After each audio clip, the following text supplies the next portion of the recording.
بلا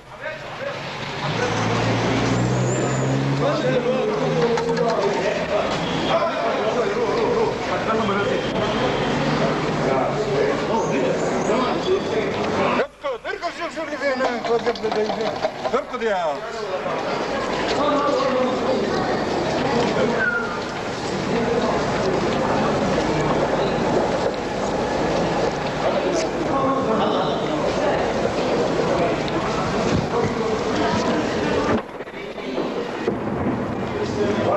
يا اخوان الله يخليكم.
بارد هي بارد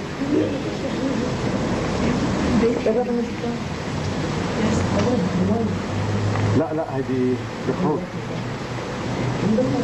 دقيقة دقيقة gimana kita lebih look this bomb here amber black amber indeed all is forestable look here in the grass here grass one grass bomb look plastic look plastic here plastic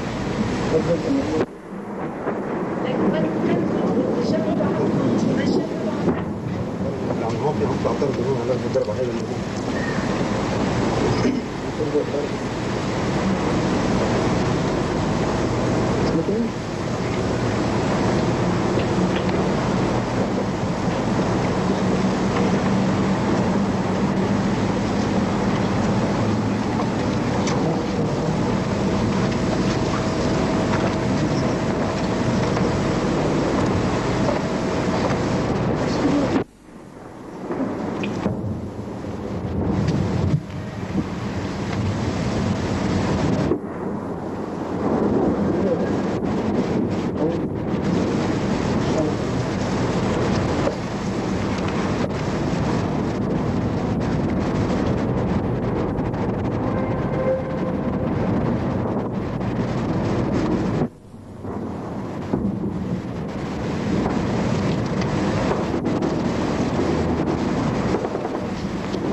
عن الجنب بعد بطلت ارض.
لا في واحد تبع امبارح، في واحد تبع امبارح.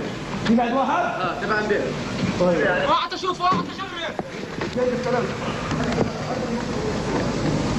شفت الزراير؟ ايه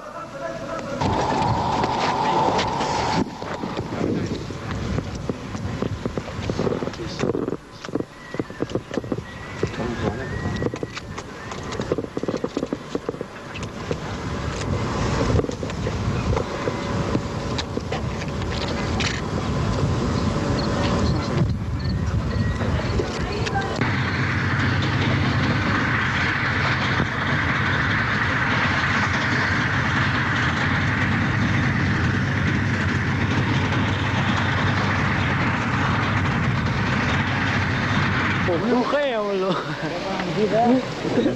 وين؟ ورا السلام بحرين.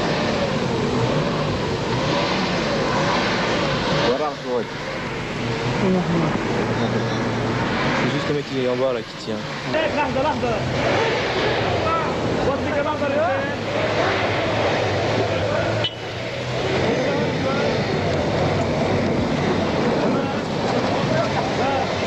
ارمي قذيفتين. يلا حضر الثاني حضر له الثاني.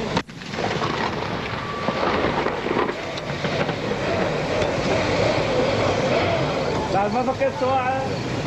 قول شاسي. جبانة.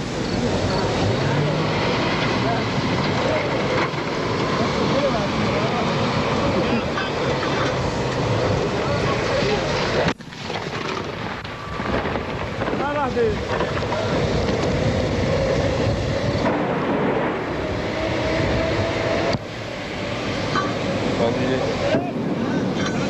فتحت بالريدنج. ارفع شوي ارفع شوي. ارفع دائرتين. روح دغري هيك. كمان. روح دغري هيك. كمان. واحدة.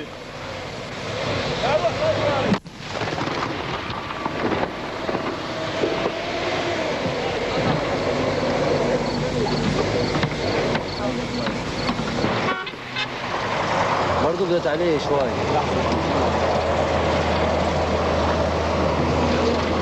في ناس هاي. وين؟ تحت الكرملية هيك. لنا الناس اللي عم تطلع عليها، نحن نطلع عليها طيب. لنا هيك.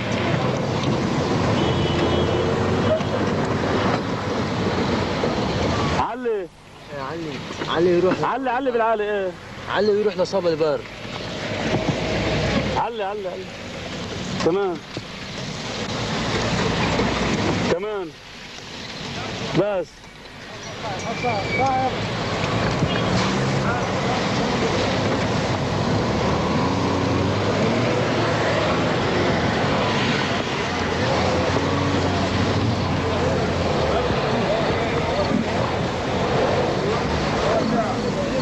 ارمي.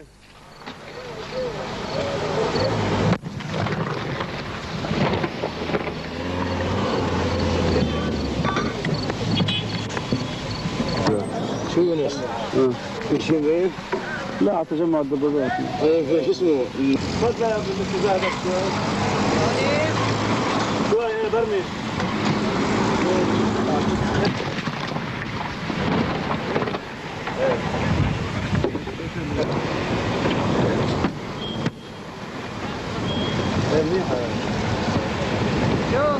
نزل دائرة.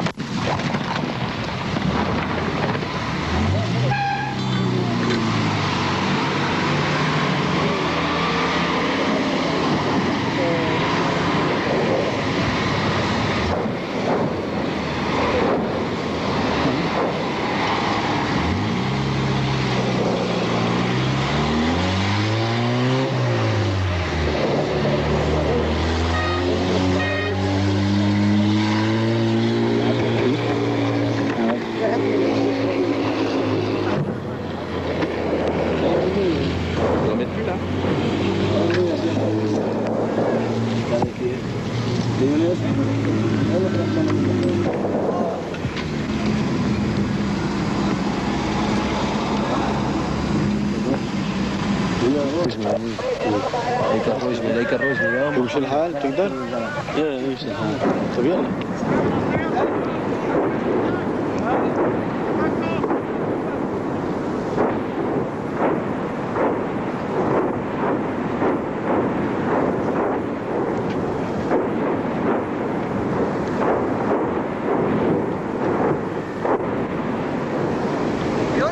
ايه لحظة شوي.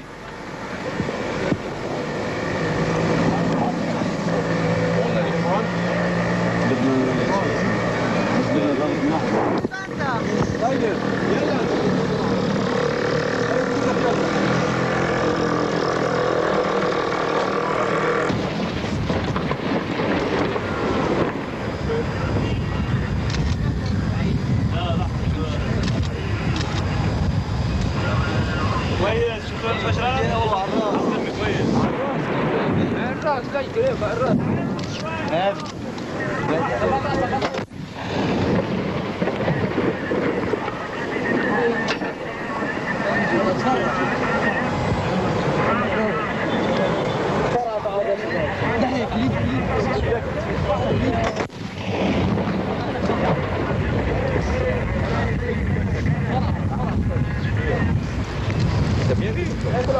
m'a dit viens au char. Je viens au char.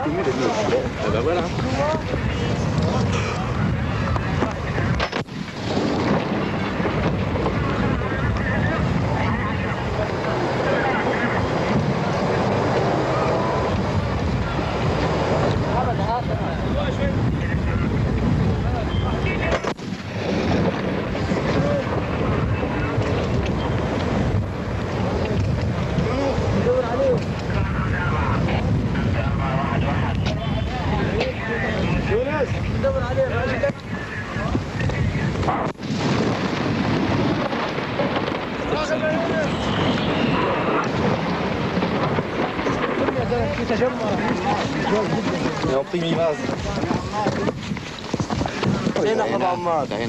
Yasser Arafat showed no sign today that he was ready to give in to suggestions that he should leave Tripoli and thus save it from becoming the front line.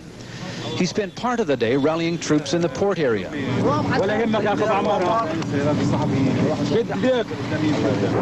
Other Arafat men have pulled their multiple rocket launchers into the central city. This is precisely what the politicians are working to avoid, because the roar of outgoing fire inevitably brings retaliation. At least one person was injured when a rocket slammed into this building close to one occasionally used by Arafat. As many as 2/3 of the city's population of 500,000 have fled by whatever means are available. But others are trapped and with little protection. Normal life in the city has all but collapsed. There are shortages of almost everything. And if there is no settlement, it could get much worse. I think we are at the edge of of a very dangerous situation.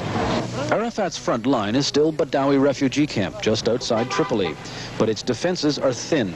In some areas, only a few gunmen roam the muddy streets or occupy buildings deserted by refugees who have moved into Tripoli, hoping Arafat will save them. I will do all my best to avoid any confrontation inside the city. But late today, Syrian-backed anti-Arafat gunners began to shell the harbor, perhaps trying to sink ships thought to be bringing in arms. The oil refinery was also hit again. None of that seemed to dampen Arafat's political spirits.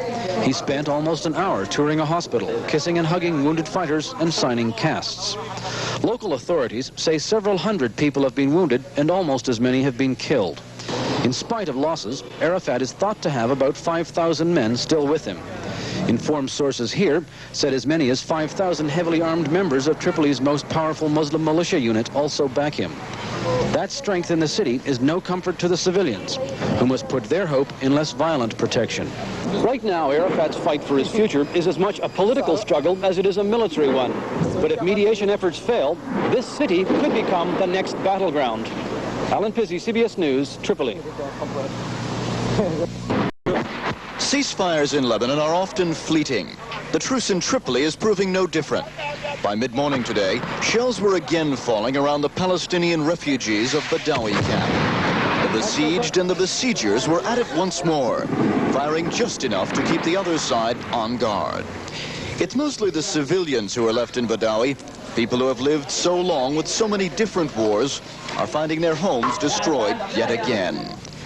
A cold, gray, endless dawn awaited those who ventured out today. Fuel storage tanks inside Tripoli and out near the camps continue to blaze unchecked. Columns of oily black smoke kept the city cloaked in a twilight through much of the day.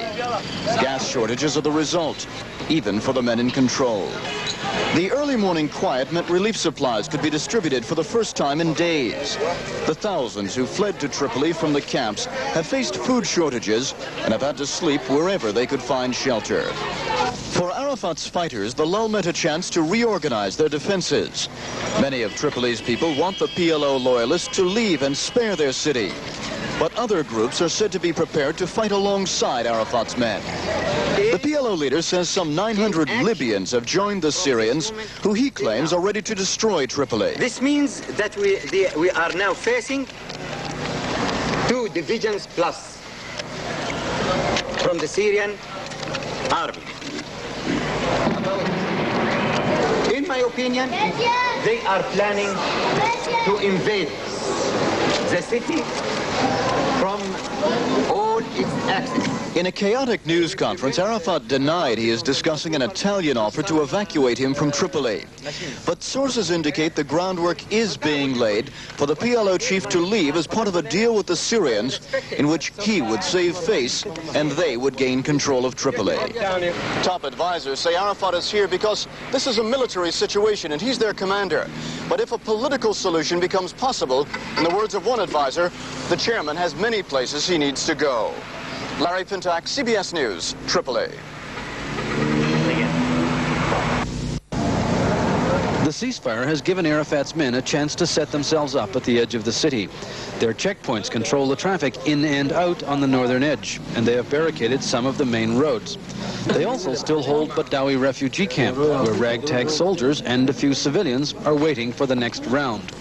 No one seems to mind if the Palestinians carry on their civil war here. But Arafat's future is tied more to the city of Tripoli than to the camp. Tripoli's mayor, Ashir Dia, told CBS News that the Syrian-backed PLO rebels fighting Arafat have promised not to bring the battle to the city, but they want Arafat to leave. He is reportedly against the idea of a forced exit. The city fathers, which in Tripoli means local warlords, have been meeting to try and arrive at an agreement for a unanimous call for Arafat's departure. They fear that if the Palestinians' battle comes to the streets, it will bring more than a dozen factions into the fray. The strongest group, the Islamic Union, has so far backed Arafat. Their support virtually doubles his strength in the city. Arafat's men are still in the streets, at ease, with their rocket launchers for the most part silent among the apartment blocks. The lull hasn't convinced civilians that life is normal, however. This boat was taking food to more than 50 people who have fled to a nearby island. The power brokers and warlords of Tripoli seem to think Arafat will leave because, as one put it, he came here to solve a problem, not to take up residence. Unfortunately for the city, Arafat's problem has become its fight. Alan Pizzi, CBS News, Tripoli. In war, hoping other Arabs can find a way to stop the bloodshed. The men besieging Tripoli are counting on political pressure to dislodge Arafat. They insist they will not destroy the city to get him. We will not attack Tripoli, even will not invade it, will not shell Tripoli, no. Arafat has placed his faith in the hands of Arab foreign ministers trying to find a way out of the standoff. The PLO chairman has made it clear to them that he will evacuate Tripoli if he can be sure he does not leave another massacre in his wake. I can't leave without having full guarantees and assurance, because I still remember what happened to my people in Sabra and Shatila. Another key player in Tripoli's diplomatic jigsaw is the leader of the city's true believers, Sheikh Saeed Shaban. His fundamentalist militia, 1,000 strong, is the local power in Tripoli. The sheikh today vowed his men will stand beside Arafat in a final showdown. But power politics in Lebanon is a world of shifting alliances, and the Islamic leader left room to do just that, saying it's the Palestinian people he supports, that he simply backs Arafat because the people are like sheep and need their leader. But in Nar al-Barad, the Palestinian camp that fell to the rebels, the people are growing fed up with all their leaders who have pitted brother against brother. You can see that all of them want peace only, and they refuse this war. They refuse this war. What do they think of the politicians? They not believe in any one of them. They do not believe in politicians. All the people in this camp, they are very angry from this bad situation. Larry Pintack, CBS News, Tripoli. For a while, it appeared something like peace might be settling across Badawi refugee camp. Civilians who had hung on opened their flimsy bomb shelters and ventured into the muddy streets. There they found only a few reminders of the war, gunmen sauntering or using the lull to reinforce positions to get ready for the next round. It came with a dramatic burst of flame. One of the few remaining fuel storage tanks at the nearby refinery took a direct hit. PLO Chairman Yasser Arafat, who was in the area at the time, rallying his troops and inspecting defenses, had no doubt as to who started it all. I think actually there is no ceasefire. From the moment they declared that their approval for the ceasefire, the Syrian, the Libyan, and their agents didn't stop firing at all. Arafat says he has no intention of deserting his forces right now. No doubt I will stay with them. But there are indications he might leave the area if his men's security can be assured. That is being worked on by officials in Tripoli, who do not want the Palestinian civil war to be fought on their streets. The Arafat fighters are trying to keep it at the edge of the city and in the camps. At first glance, their front lines are not reassuring, however. Some of the fighters here are only 12 years old. But they are the exception. The men who stayed loyal to Arafat are felt to be the best of the PLO forces, men who may never surrender, certainly not to Palestinians who shell their own. Alan Pizzi, CBS News, Badawi camp. For a brief moment, Badawi refugee camp was bathed in warm sunlight. And then shellfire shattered the illusion. Syrian-backed Palestinian rebels pounded the camp in a three-pronged attack, an apparent effort to force out PLO chairman Yasser Arafat's men and trap them in Tripoli. Rocket launchers, already installed among the apartment blocks, replied with barrages of fire. That brought retaliation into the city. The rebels control the high ground of Turble Mountain overlooking Badawi camp. Arafat's rockets found the rebel front lines, but seemed to have little effect. The oil refinery fire flared up again. It sits between the lines and is everybody's victim. Rebel gunners hit the harbor area, which Arafat's men hold, and the city itself. At least a dozen civilians were killed, and the casualty rate among frontline Arafat troops was said to be very high. Many ended up in local hospitals. The first hint of the onslaught came Monday, when an agitated Arafat dashed through the rain and mud to tour his defensive positions. He has the support of a strong local militia, which was getting ready to defend the streets. Local religious leaders backed them with loudspeaker appeals for the public to fight the rebels and the Syrians. In areas affected by the shelling, the streets were eerily deserted. In others, the residents seemed almost casual about their fate. They seem to know they are being held hostage and have little hope that political moves will have any effect. There may still be some political options open to Arafat and the beleaguered residents of this city, but right now it doesn't look like anyone is very interested in them. Alan Pizzi, CBS News, Tripoli. A new flag flies over Badawi refugee camp today. Palestinian rebel forces have driven Yasser Arafat's men from their last stronghold on the edge of Tripoli. Tanks pounded the Arafat loyalist positions most of the morning. Rebels manning the barricades ducked sniper fire.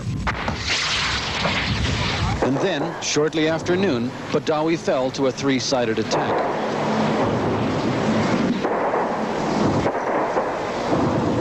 Tanks manned by anti-Arafat forces rolled to the edge of the camp. And Ahmed Jibril, leader of an extremist PLO faction that fights alongside the rebels, strode victoriously into the streets of Badawi. He proclaimed the victory a Palestinian one, dismissing Arafat's claims that outsiders were part of the revolt against him. No Libyan soldiers, no Iranian soldiers, no Syrian soldiers, everything Palestinians. Syria backed the revolt, however, and Syrian troops lounged not far away. Jibril and his men went to Arafat's once neat modern headquarters in Badawi, where battle-soiled guerrillas looted incongruous spoils of war. Jibril surveyed his new territory from the balcony of what used to be Arafat's apartment. The victors have given an order that no guns come into the camp, an attempt to calm nervous survivors of the siege. But some, like this man, are deeply bitter at the rebels for what they have done to their own kind. And here we are living two families. And now we have no shelter. We have no place to live except this room. See? They ask me, where is your home? I say, you have destroyed my home. You have bombed my home.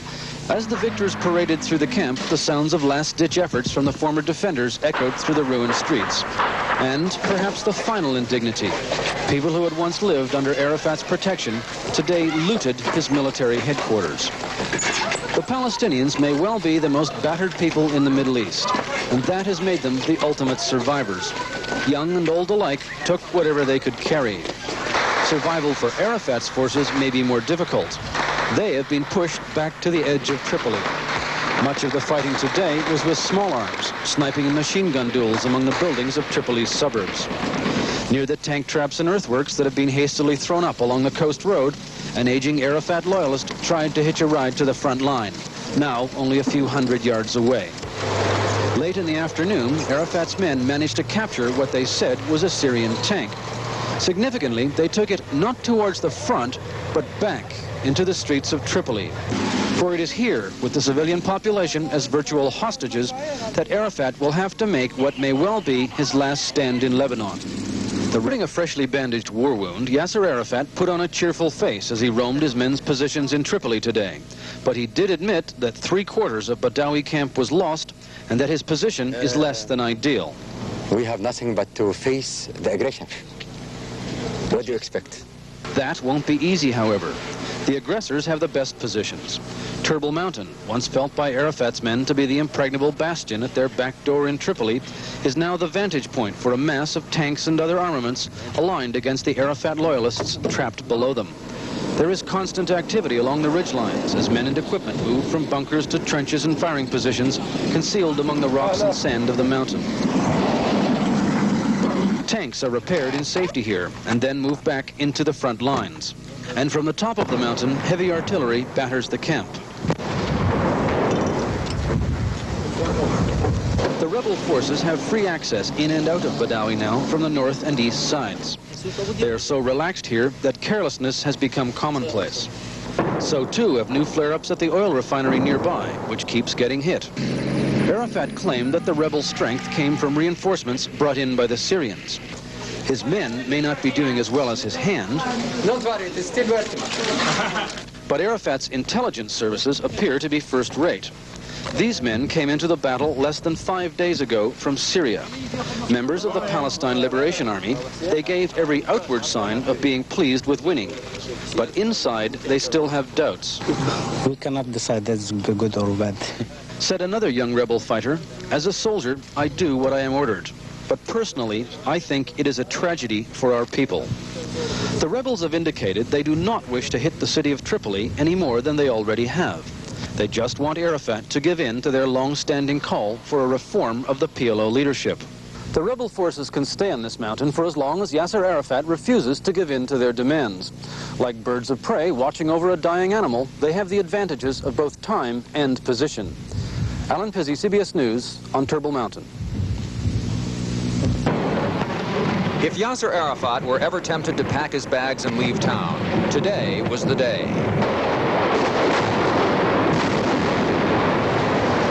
Heavy artillery rained round his residence in Tripoli most of the morning, shells landing only a few feet from where the PLO chairman conducts daily briefings.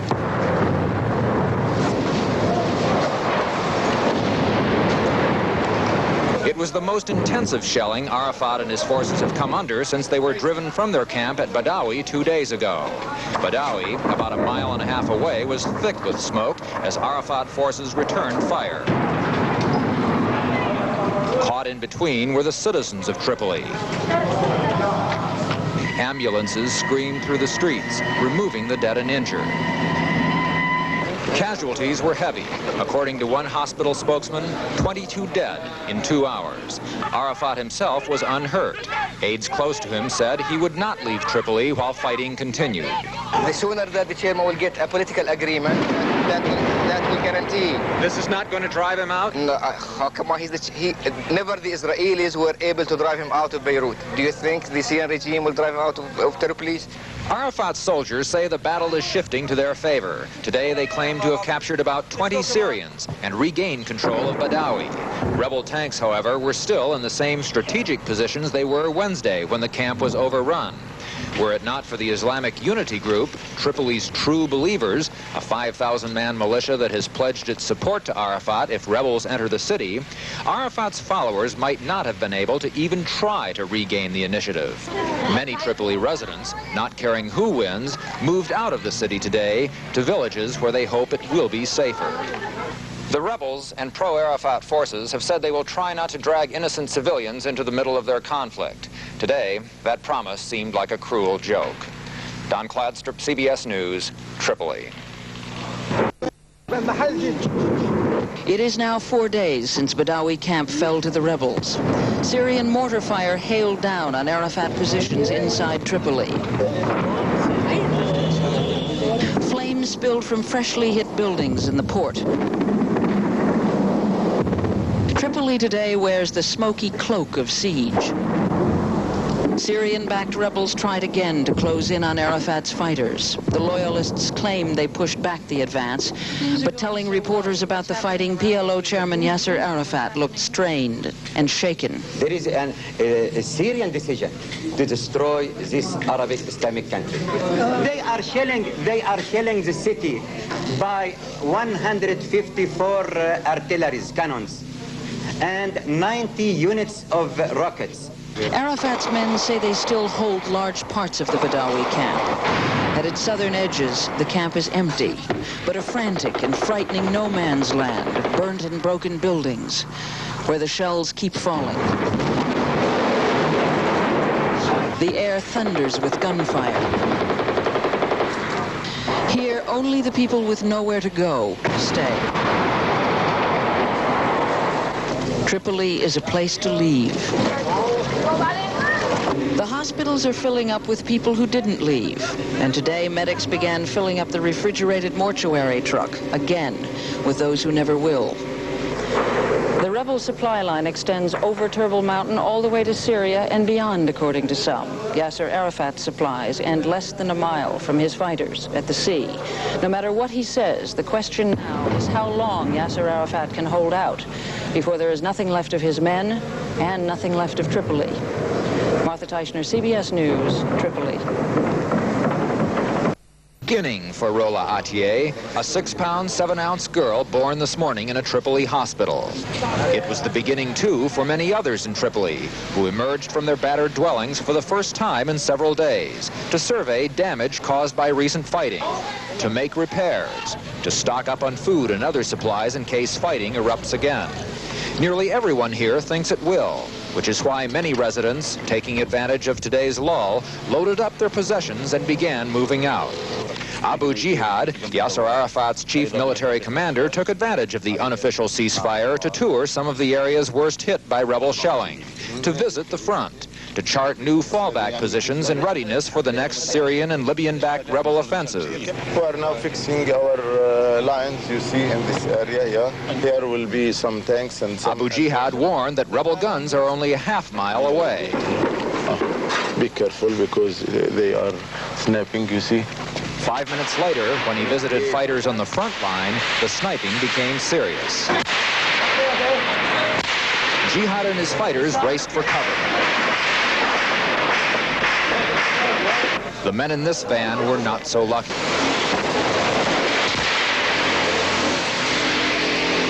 For the driver, Fawaz al-Hassan, it was the beginning of the end. His companion was hit in the leg. He was critically wounded with a bullet in the brain.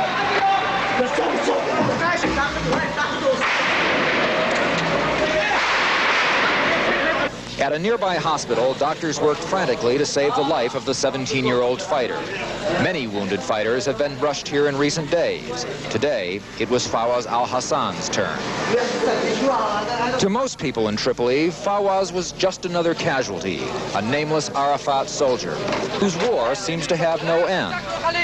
For Fawaz al-Hassan today, it was the end. Don Cladstrip, CBS News, Tripoli. The women cry as they leave their homes near Tripoli's port. In the night, Yasser Arafat's war reached these people. And now, when there is a lull in the bombing, they pack a few bundles and huddle into the truck that will take them away. They are leaving them home and they don't know where they are going. For the poor, shelter is often a basement, a few light bulbs strung up, if there is any electricity, a mat on the earth floor. There are no toilets, no windows, but there is at least a feeling of safety. Hundreds of people sleep here. While Arab emissaries meet with the PLO chairman and try to negotiate a ceasefire, nobody in Tripoli believes today's quiet is one, not even Arafat's men. You see, only we believe that it is the rest of the fighters, not more, you see. It's not ceasefire. The people who live in the streets around Yasser Arafat's headquarters are not waiting for the bombing to begin again. They are moving out now. And where they're going, by the truckload every few minutes, is an astonishing statement about what they think the odds are. They are going back to the Badawi camp because they think the rubble and wreckage controlled now by the rebels is safer than Tripoli. The gunfire they hear now is aimed at the place they've just left. They prefer Arafat, in spite what happens. But they come here just because of safety. Yes. This woman thought she was coming home.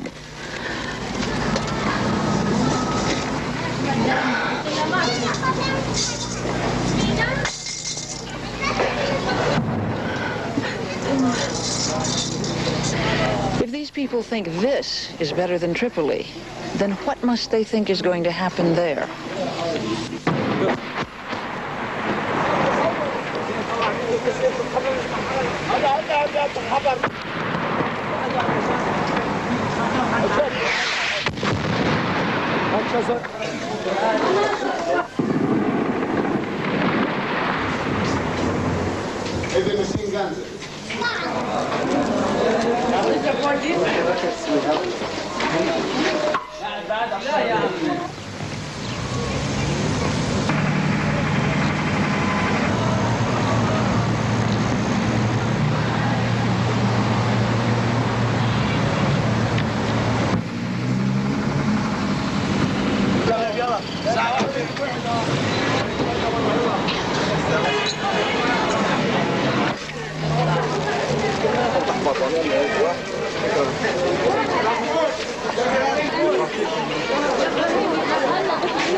Aim in action from this moment till now.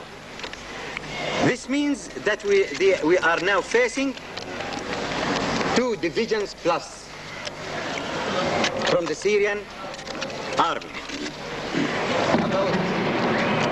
In my opinion, they are planning to invade the city from all its axes. We prevent the advancing of the paratroopers with some machines. No doubt. When I gave my parole d'honneur, yes, I will respect it. But so far, they didn't say what you want to do. This is for CBS? Yeah, that's their person that's taking the plane. بكره جاي نظير معنا كمان طالبين منا من عند صاحبنا هون 8 دقايق انترفيو معك سؤالات عن انعكاسات الغاء على مصر وسوريا والعرب كلهم كذا شيء لوزع جنين. ده انتريسون. 8 دقايق مطلوبين يعني بعد طلبتني على الطريق يطلبهم 8 دقايق. Il veut 8 minutes. Tout ce qu'on a fait la fois passée, ça ne fait pas 8 minutes. Oui, d'accord. Do you think that the United States let Lebanon down? I cannot say that the United States let Lebanon down, but what we can say is that the policy, or better that the United States didn't have the means of its politics or of its policy that it wanted to really apply in Lebanon, and to believe that the policy that was applied or the means that were materializing this policy were enough to be a leverage against the Syrian plans, against the Syrian objectives, and against the Syrian concrete behavior and involvement on the ground. Were you disappointed by what the U.S. finally did here?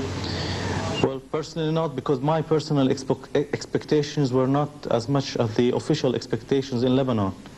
We never expected that the United States could effectively deal with such a problem in Lebanon, while we believe that the United States strategy is the global strategy and it cannot really interfere with military power in such problems like tiny Lebanon. So really we were not, our expectations were not, to a certain extent, how to say it, not fulfilled, but basically the disbelief came at the official level. We as Lebanese forces in the policy we have been always working for, in our strategy we have been trying to promote, is that the role of the United States is essential for us, for Lebanon. But it should be some kind of a political cover and a global cover to some kind of relation at the level of the region, of a regional positioning of Lebanon. Meaning with Israel? Meaning with Israel, yes. There should be some kind of tripod, Lebanon, Israel in this area having a political cover, which is the United States, which would materialize the policy of the free world against the other, the Soviet involvement through Syria. How angry is the Christian community with Mr. Gemayel for his decision to break the agreement with Israel? How angry? It's not a question of being angry or not. It's a question that the policy that he's been following for the past year and a half has proven to be wrong. He has changed course now to move towards Syria to maintain the presidency and to stop the Syrian offensive. So what is the feeling in the Christian community? It's like our feeling that we're not accepted. We are against this new policy because it goes against all the reasons and all the objectives we've been fighting for 9 years till now, for which we give thousands of killed, for which Bashir was killed. Do you think the president made mistakes in the last 16 months? Yes, I believe there was a basic mistake which was done in the sole reliance and alliance with the United States as being enough in this part of the world to guarantee any decision of affiliation of Lebanon to the free world. So I believe the fact that President Gemayel didn't use or didn't take to his advantage the gains that the Peace for Galilee operation that the Israelis did in June '82, that he didn't use it really to neutralize or to use it against the Syrians in Lebanon and use it as a leverage. He just used the U.S. position and U.S. support.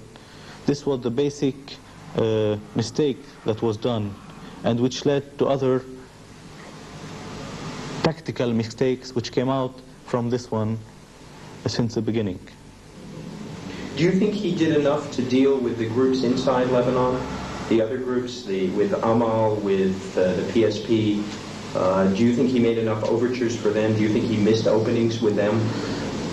This is not the core of the reason why all this happened.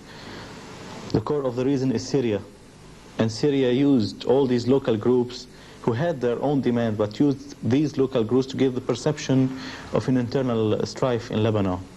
But you yourself have said that you want to enter into contacts with, for example, Mr. Berry in Amal. Do you think that he missed opportunities to do the same thing? I think he tried, but the problem was Syria. We are at a different level than the president is. He is at the head of an official of the official Lebanon. His main problem is basically the Syrian objectives, which he's been trying to avoid, to go along with. The Syrians use these local groups and use some direct even pressure to reach their objectives. Now I believe the Syrians will, after what happened, will put pressure on the local groups. And you will see now, like you have seen a couple of days ago, Mr. Jumblat coming back and about his demand for the president's resignation. You will see, I believe, we'll see in Lausanne that there will not be major changes like the local groups have been asking for.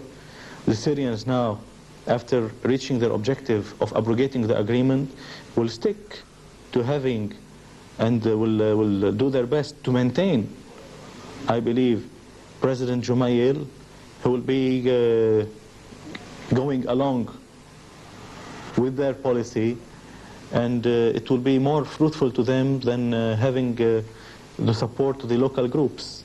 They use them for a certain time, they use them to reach their objectives. I believe now they have the president. The Syrians have the president? I believe so. Does that mean that you don't think that you think he can get out of the Syrians what he wants? This is not the name of the game in when you have power struggle. The Syrians have won on the ground, and they have enforced their conditions. I don't think that Lebanon or the president is in a condition now to put any or take anything from the Syrians. They have won, they have the upper hand on the ground, they will impose their conditions. What else do you think will happen in Lausanne, and what do you and the Lebanese forces intend to do about it? Well, basically what we are expecting will come out from Lausanne is a government, is a new government which will be dictated by the Syrians. The name of the prime minister will be dictated by the Syrians, and basically the members of the government will be named in Damascus. So what the Lebanese forces will be doing, of course, will refuse to make part of such a government if we are asked, which I doubt very much. And after that, we are expecting that this government will start taking decisions which would implement a Syrian policy or Syrian views about Lebanon. And this is where you can say that the Lebanese forces will start having the real opposition on the ground. What will that look like? What forms will that take? For example, if the Syrians are going to say that the Lebanese army has collapsed and that President Gemayel needs some kind of strength to impose his will and his policy, they would suggest that the Syrian forces, or what they used to call the Arab deterrent forces, which came in Lebanon in '76, that these forces should go back to the Christian areas. For sure, we are going to oppose it, even if this means using force, using military resistance. This is the kind of thing, or an example of the kind of things we should expect. How deep is your break with the Kataib party, the Falange party? Pierre Gemayel called you, as you know, a disciplined young man to someone. What did he mean by that, and could you talk about where the situation stands? No, what should be understood is the difference between the Kataib party and the Lebanese forces.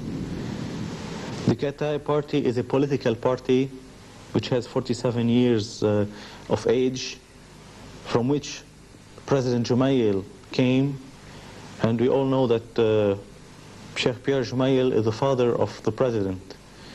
So the position of the party represents a political position to support any decision the president will take. The Lebanese forces are a completely different thing. The Lebanese forces represent the resistance of the Christian community. And the Lebanese forces transcend the notion of political parties, of groups, of assemblies, of anything. They represent the resistance of the whole Christian community, and as such, they have the duty and the obligation to talk in the name of the whole Christian community without being tied by any political consideration or any consideration that the Kataib party have to take.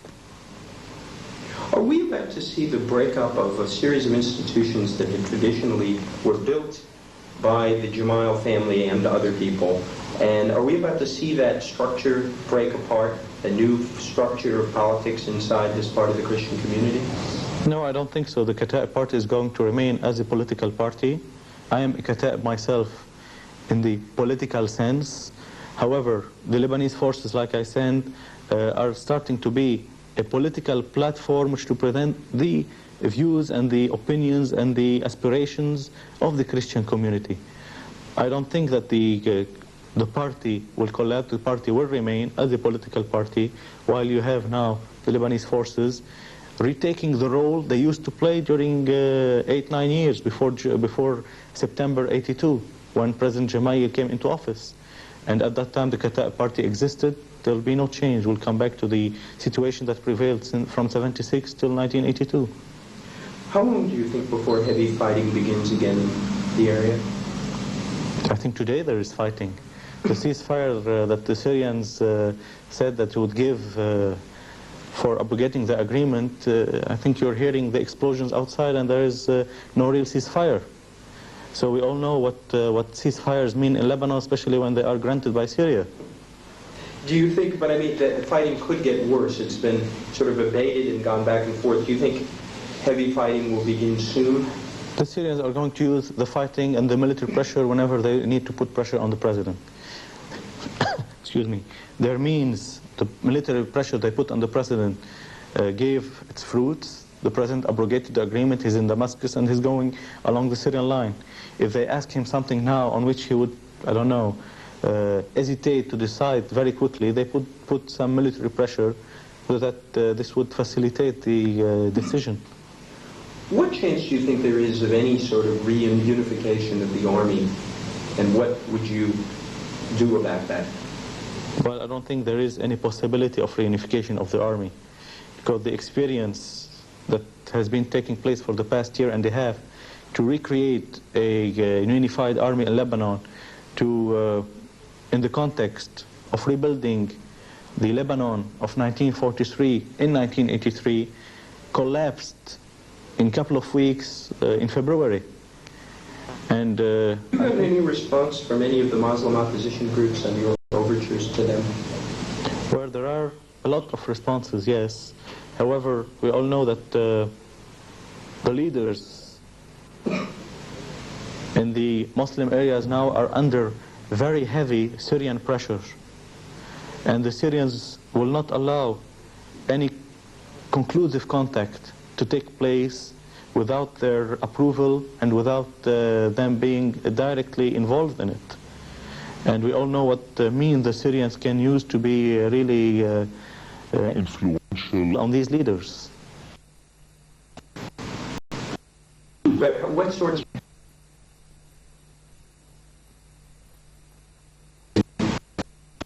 We had positive responses with respect to the opening. We met responses with respect to the negotiation we'd like to have, and so on.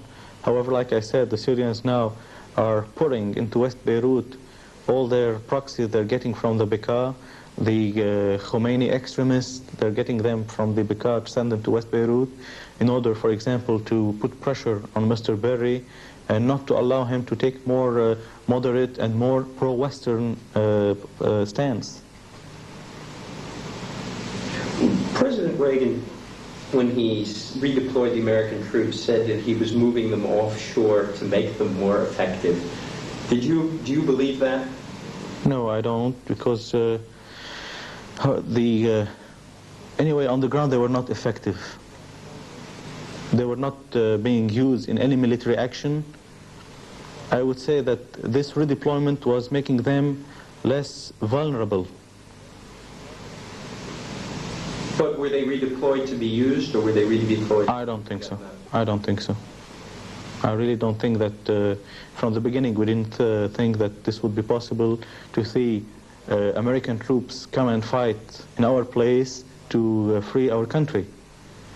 Mm-hmm. Do you think that, would you say that the president lied when he made this move of the soldiers, of the Marines offshore? Well, I don't have to comment on the stance of President Reagan, which really, he went very much, he gave very much to Lebanon, and his stance, or sometimes very much stance of principle to support a nation which has decided to be in the free world. However, I believe the strategy of the United States and the priorities in the United States for the time being don't allow, and this is what we thought from the beginning, don't allow such a deep involvement in Lebanon. What have the president's people told you in an effort to convince you that the choice you made was correct? It's not a question of marketing an option. However, that this is the stand that has to be taken to bring back peace, and that this process might lead to Syrian withdrawals, which I don't believe that would take place. Do they have any strong indications that the Syrians would? Not to my knowledge. What contacts have you had with the Israelis in the last week? What are they telling you? What are you telling? Well, the usual contacts we've been having with them from since '76. Of course, they are looking with disappointment to the abrogation of the May 17th agreement, and the relation with the Christian community is still the way it used to be, and will not be affected, I believe, with the abrogation of the agreement. Have they given you encouragement to take the stand you're taking? Well, we don't need any encouragement. We're making the stand from a internal belief and from our own conviction. But have they encouraged you? No. Not at all? No. Have you been surprised at the relatively mild nature of the Israeli reaction so far? Surprised? No, our evaluation of the Israeli situation now, especially after the war in Lebanon, and the unmet expectations of this war, especially in the public opinion in Israel, made it very clear to us that we shouldn't expect much reactions to the abrogation of the agreement in Israel. However, I believe now, after this abrogation, this is going to mean, and it's going to be very clear even in Israel, that Syria is emerging as a superpower in this area, and that Israel, for its own strategic interests, which I mean the possibility of future negotiations with other moderate Arab states, are going to be hampered by this abrogation of the agreement. So this is where I see a possibility of a Syrian change in the policy and a more stiff position with respect to Syria. What form will that take? Well, you have to ask them.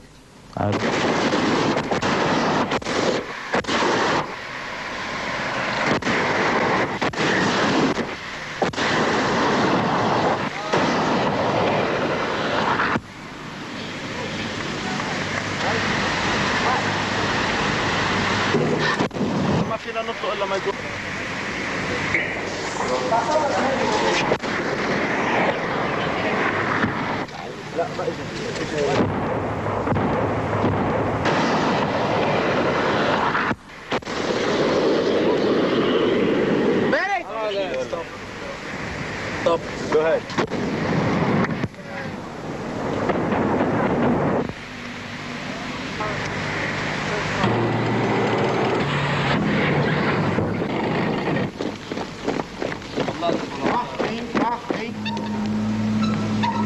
حيوية أكثر شوية.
Position blanc. Vas-y.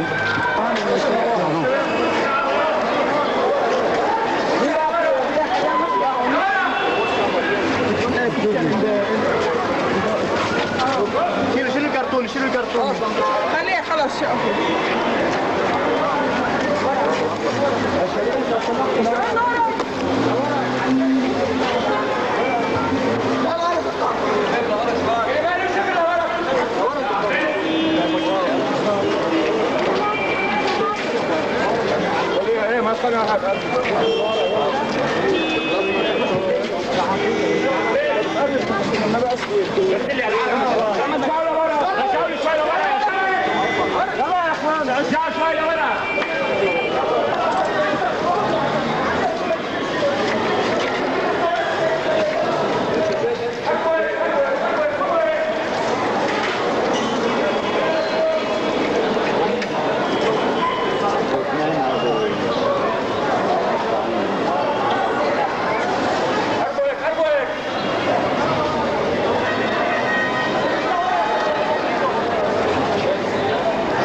فلسطيني خليهم هون معك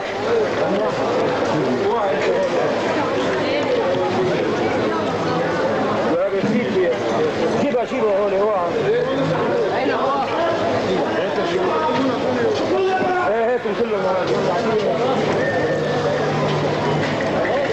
ولا هيكم هون هون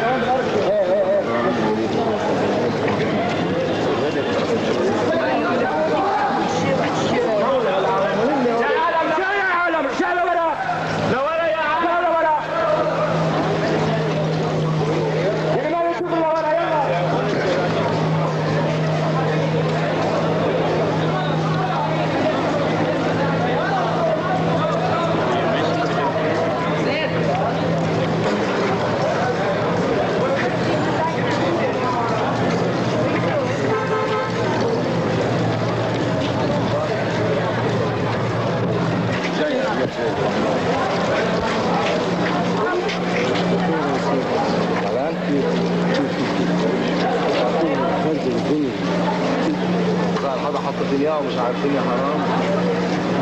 رجال ولا مرة؟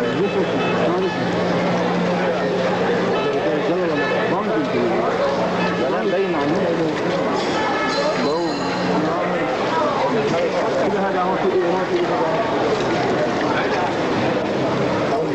انا ما في شيء ما في شيء في كيس هون وين؟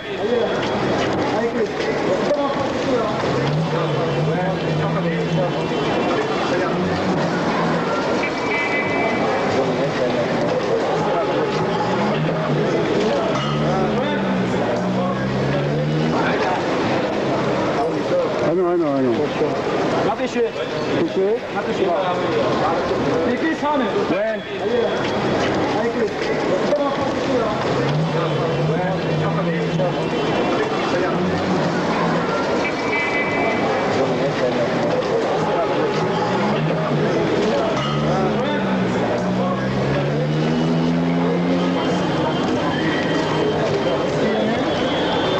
جزيلا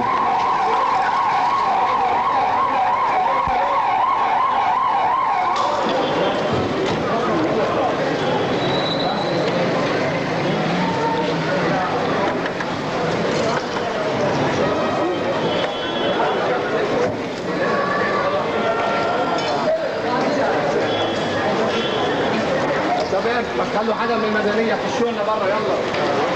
يلا يا شباب.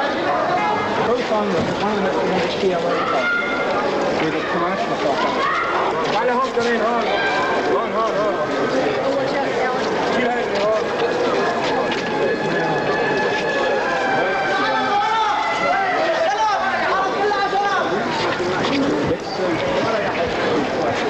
يا عيني ارجعوا لي لورا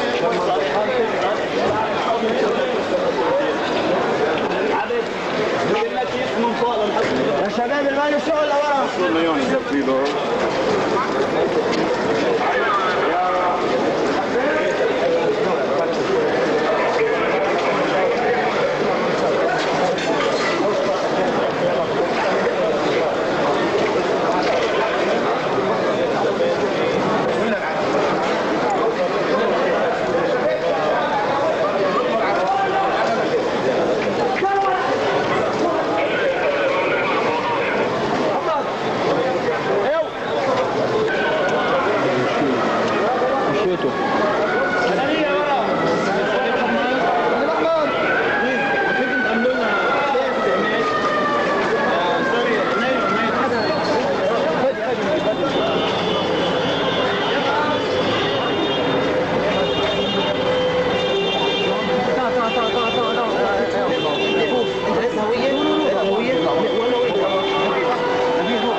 خلينا ننزل السيارة نتحكم فيها اصلا يلا.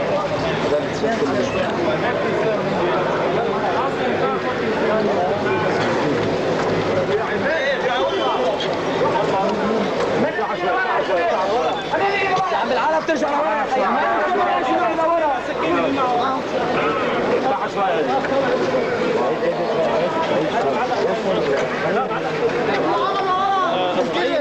مين معه سكينة؟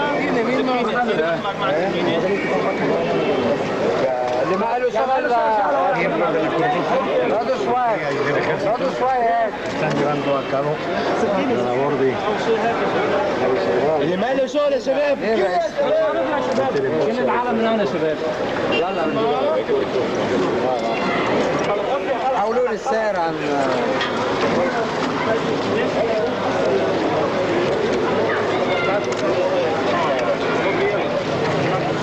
اسمع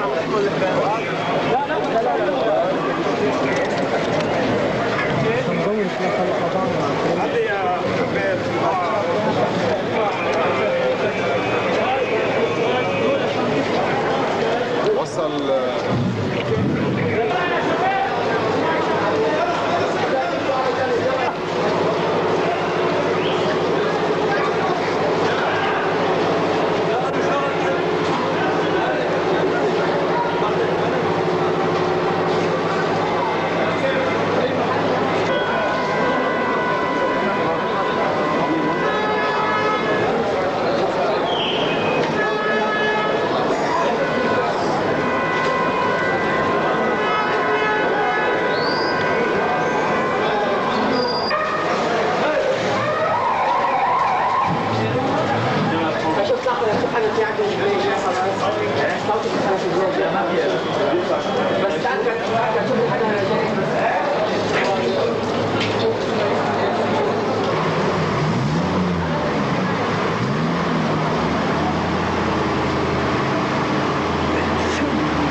طيب هلا شو بالنسبه للقوى اللي عندك؟ هاي احنا بدنا نخلي هاي المواجهه هذا اللي رموه معهم قوه السودان ونشوف ال 17 كمان يدفعوا لنا. ال 17 في مجموعتين في امر ابو الفدا والسيسي. وين الكلاشز هذه؟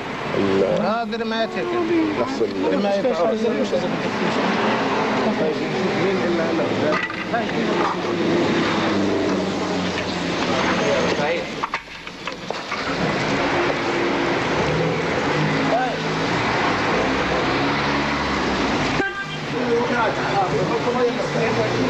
في عنده هون 20 وفي عنده ورا كمان مجموعه واحد حسن وواحد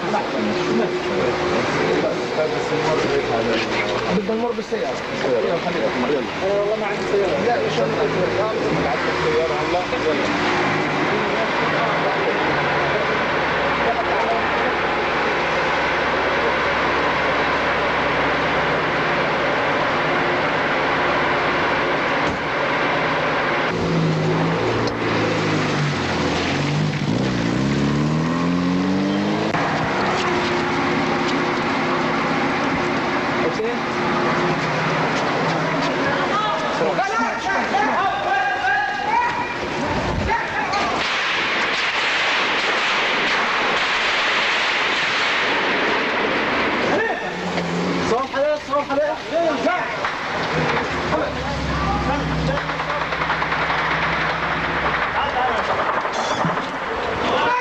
اول ما سرحنا فيها لا ما بيسمع. طب خلص كويس خليك جوا شريف.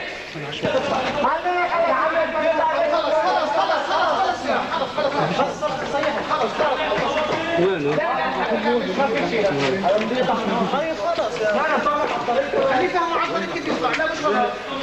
تطلع من هون في حدا صار؟ وين؟ احنا من هون بنطلع بس هم كيف بنجي خلينا نلمها كلهم يدوس. هلا شايف خلص بعدين مين اللي ضرب؟ لا يا شريف خليك جوا. خليكم حيرمي هلا. خليك جوا. رجع لا تطلع يا عمي. خلص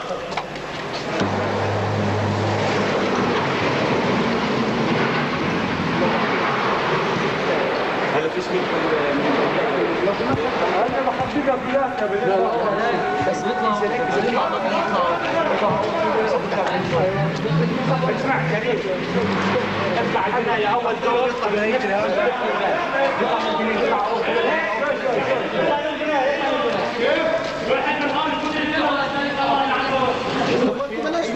اذا واحد فتح لي الشقه بينزل بيسقف الشارع تحت. روح ايش بدك تسوي يعني؟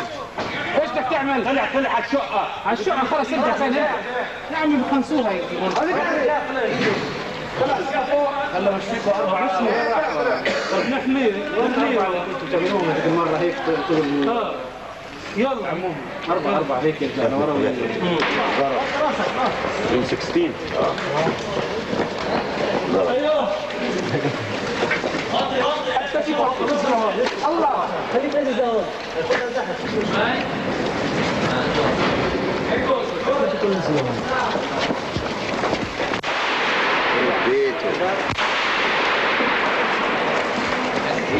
حسن هيضرب قذيفة على فكرة. ارجع لورا ارجع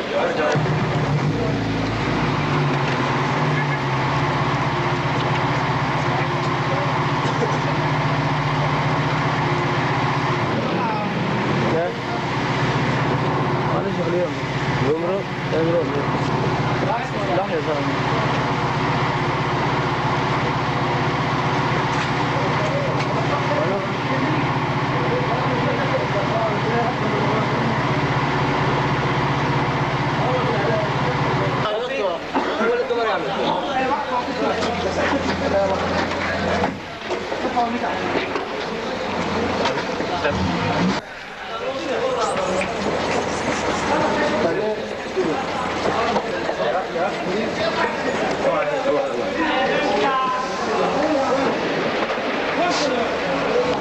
في جرحة من الأطافية؟ لا ما فيش. طوس يا بس لا ترمي لحظة لو عمل هيك شكرا روح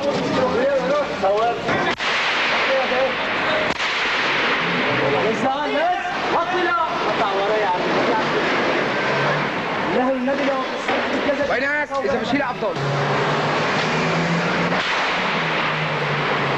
صور شيء. قلت له يا شفتك أنا. ايش عمالي؟ لك لا وراح لو نيجي ترى شفته قطع فيه. اسمع سايبه حتى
يا اسمع بتاع الصحافة هاي المسيدة اطلع معه هاتوا اطلع هاتوا جاي اطلع علي يلا روح اطلع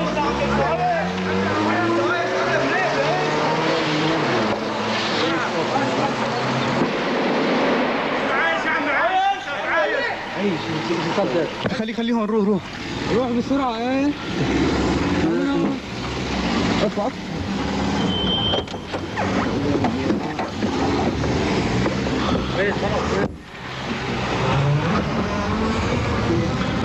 وين؟ هون يا عم كنس ليكم من هون يا عمي روح هيك بالتجديد يعني هيك اختن عارفة اختن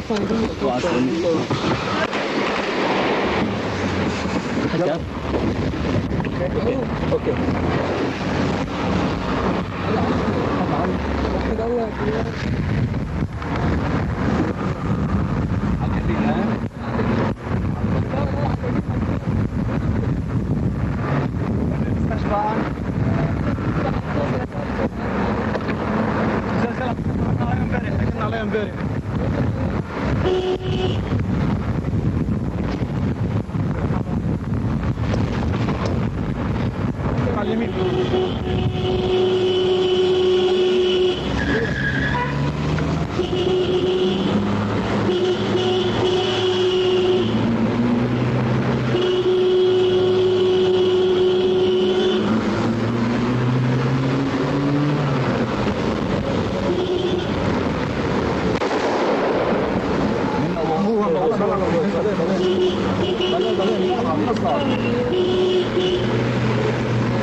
على اليمين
يلا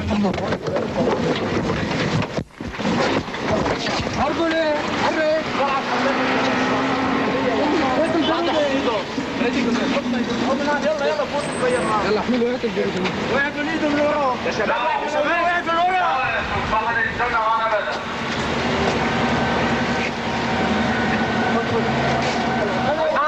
سلام مرلو صحابي بعيد. بعيد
يا شباب اذا بتريدوا الله يوفقكم بقى شغل حر يعرف الشغل الدكاتره